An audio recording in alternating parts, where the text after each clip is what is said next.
Dalam nama Bapa dan Putra dan Roh Kudus. Amin. Allah Bapa di surga, kami Kau ajak untuk selalu bertobat. Selalu memperbaharui diri. Karena memahami dan menjalankan kehendak-Mu. Menjadikan Engkau fokus awal dan tengah dan akhir dari segala sesuatu bukanlah yang mudah. Curahkanlah roh pertobatan dalam hati, pikiran, dan diri kami. Supaya kami memahami dan mengerti apa yang menjadi kehendak-Mu.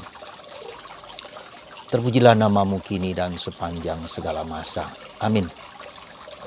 Saudaraku yang terkasih, dalam bacaan Injil hari ini, Yesus sekali lagi mengumandangkan, memberikan mandat, dan meminta kepada kita untuk bertobat. Karena kerajaan Allah sudah dekat. Bertobatlah dan percayalah kepada Injil. Kerajaan Allah sudah dekat. Meskipun ini ribuan tahun yang lalu, ternyata kerajaan Allah dalam tanda petik akhir zaman juga belum juga berakhir. Meskipun kerajaan Allah itu ditafsirkan sebagai Yesus yang datang, yang hadir sekarang ini, tetapi juga akan mengalami kepenuhan kemudian. Itu yang disebut eskatologis. Jadi kita hidup dalam semangat Tuhan yang hadir, Tuhan yang akan hadir, sudah hadir, dan yang akan hadir mengalami kepenuhan. Bertobatlah. Dan dalam bacaan pertama hari ini dari kitab Yunus, orang-orang Ninive bertobat karena Yunus diminta untuk datang menobatkan orang-orang Ninive bahwa daerah mereka akan ditunggang balikkan oleh Tuhan kalau mereka tidak bertobat. Yunus adalah orang Israel, orang Yahudi, tetapi dia diminta mempertobatkan orang-orang Ninive yang sekarang ini kita sebut sebagai orang Irak. Mereka diancam, diingatkan bahwa akan ada malapetaka besar. Lalu mereka bertobat mulai dari raja, semua, bahkan binatang-binatang pun puasa dan berdoa untuk mohon ampun. Mereka melakukan itu. Paulus dalam bacaan kedua hari ini juga meminta kepada kita bahwa hidup itu singkat. Maka orang yang bersuami seolah-olah tidak bersuami. Orang yang beristri seolah-olah tidak beristri. Orang yang melakukan segala sesuatu seolah-olah. Kata seolah-olah ini harus ditafsirkan dengan benar bahwa segala sesuatu akan berlalu. Jadi tidak boleh melekat dan tidak boleh terlekat. Dan dilekatkan oleh banyak hal yang bukan Allah. Nah, saudaraku yang terkasih, inilah pesan Injil hari ini, pesan sabda Allah hari ini dan saat ini juga dalam minggu ketiga ini. Minggu biasa ketiga ini. Tetapi kita mau mencoba melihat bahwa betapa tidak mudahnya ternyata bertobat itu.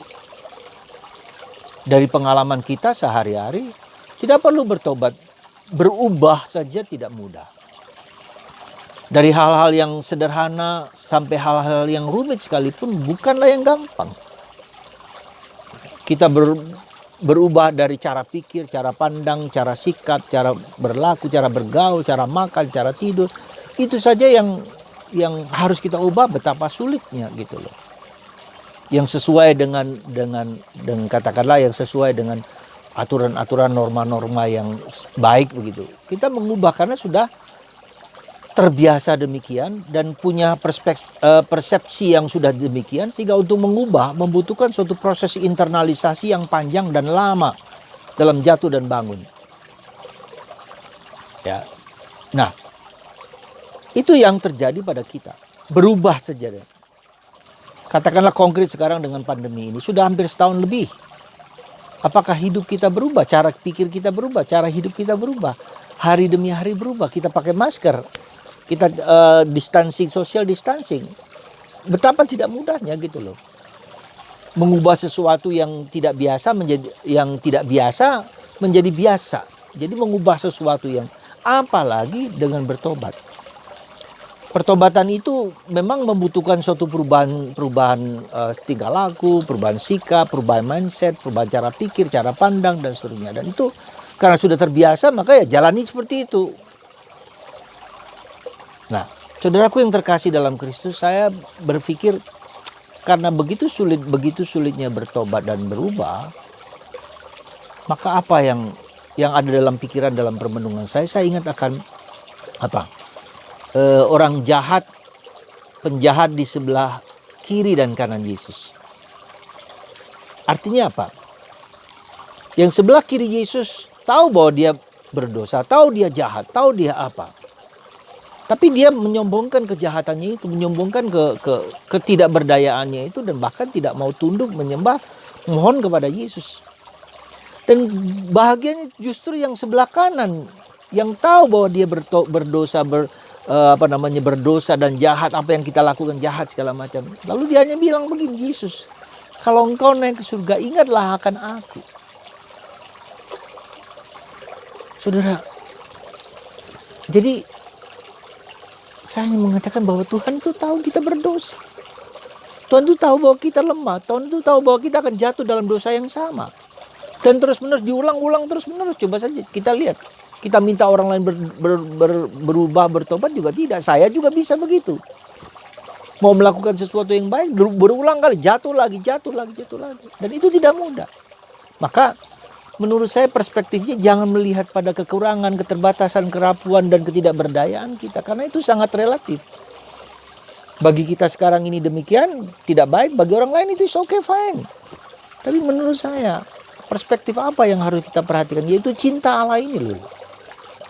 Menyandarkan diri kepada Allah ini loh. Seperti si penjahat sebelah kanan itu, ya katakanlah sebelah kanan, kita tidak tahu kanan atau kiri. Tapi sebelah kanan itu yang kita memang berdosa, tapi Tuhan ingatlah akan hambamu. Ingatlah kalau engkau ada di surga, ingat cangkingan aku, ingatlah aku. Jadi saudaraku yang terkasih dalam Kristus, disinilah saya pikir dan saya rasa bahwa pertobatan itu adalah karunia dan rahmat Allah. Maka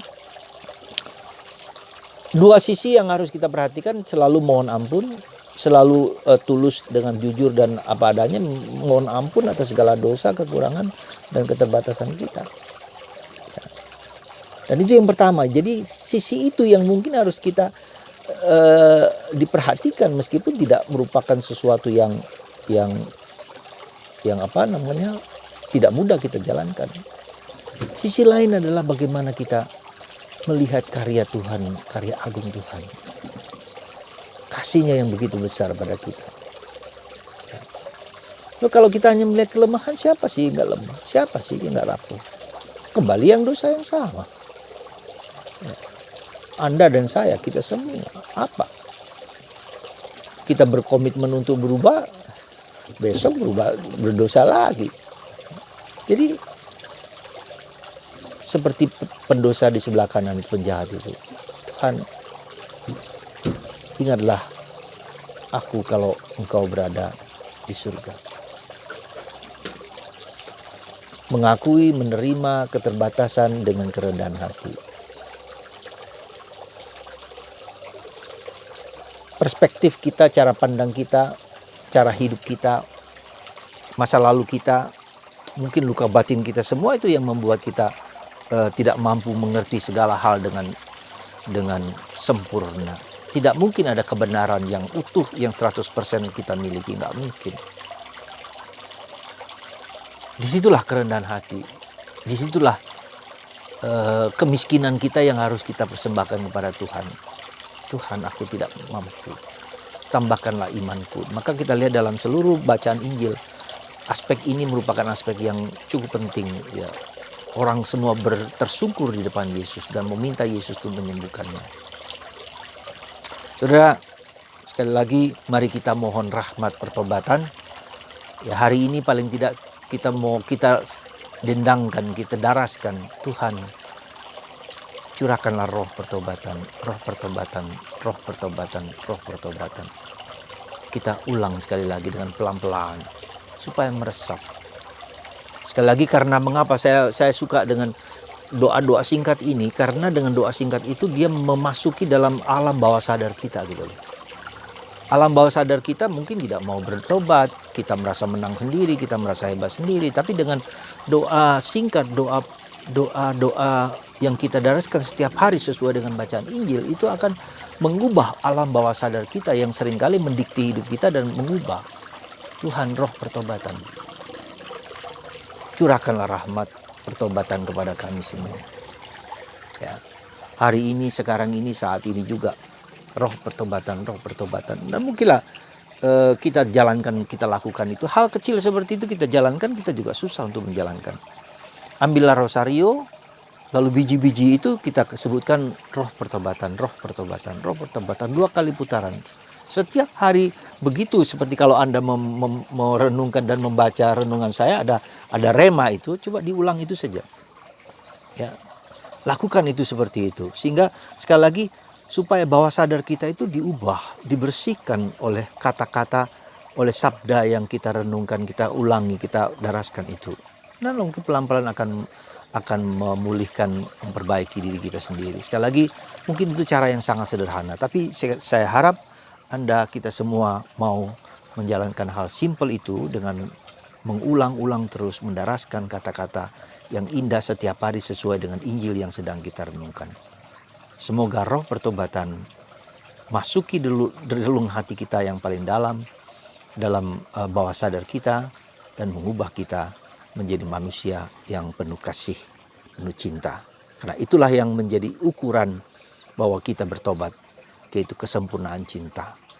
Semoga cinta yang ada dalam hati kita semakin bertumbuh, semakin berkembang dengan mengampuni, memaafkan, menerima satu sama lain siapapun juga. Sekali lagi, semoga Tuhan memberkati kita semua dalam kasih rahmat yang menimpa, dan Tuhan mengampuni segala dosa Anda dan mendorong Anda untuk semakin dekat dengan Yesus dan Tuhan, sehingga rohnya membaharui kita semua. Berkat Tuhan atas Anda semua dan kita semua dalam nama Bapa, Putra, dan Roh Kudus. Amin.